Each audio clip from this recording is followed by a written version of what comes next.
Good afternoon. আজকে তো আমি সকাল থেকে তোমাদের সামনে আসতে পারিনি। আজকে একদম রান্না বাড়া সেরে নিয়ে তোমাদের কাছে আসছি। আজকে আমি অনেক কাজে ব্যস্ত ছিলাম সকাল থেকে। আজকে ছাদে অনেক কাজ ছিল, তারপরে ঘরে সাফ সাফাই করছি, অনেক কাজে ব্যস্ত ছিলাম। তারপর সবজি টবজি কাটাকুটি করে রান্না করে, প্রচণ্ড গরম তো কাজ করতেই পারছি না, এত গরম। তো রান্না বান্না করলাম। আজকে 2 তারিখের পদ করেছিলাম, এই পটল কারি বানিয়েছি আর কলমি শাক আলু দিয়ে ভাজা বানিয়েছি, কেটে নিয়েছি। আর লেবু, এই আমাদের লেন্সের খাবার। তো আমি ভাবলাম বন্ধুদের সময় খাওয়ার সময় একটু বন্ধুদের সঙ্গে গল্প করি, কথা বলি। তো বন্ধুরা, আমি একটাই রিকোয়েস্ট করব, আমাকে একটু সাপোর্ট করবে, চ্যানেলটা একটু লাইক করবে আর কমেন্ট করবে, একটা সাবস্ক্রাইব দেবেন।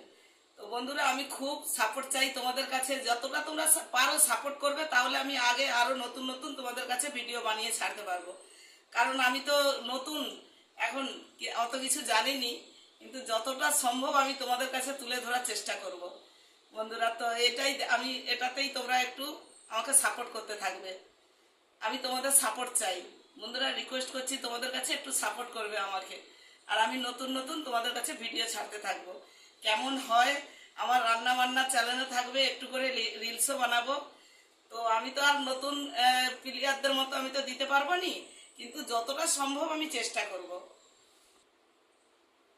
তো বন্ধুরা, যদি আমার এইরকম রেসিপি ভালো লাগে তোমাদের, তো তোমরা আমাকে আবার নতুন করে কমেন্ট করতে পারো, আলাদা করে আমি লিঙ্ক পাঠাবো।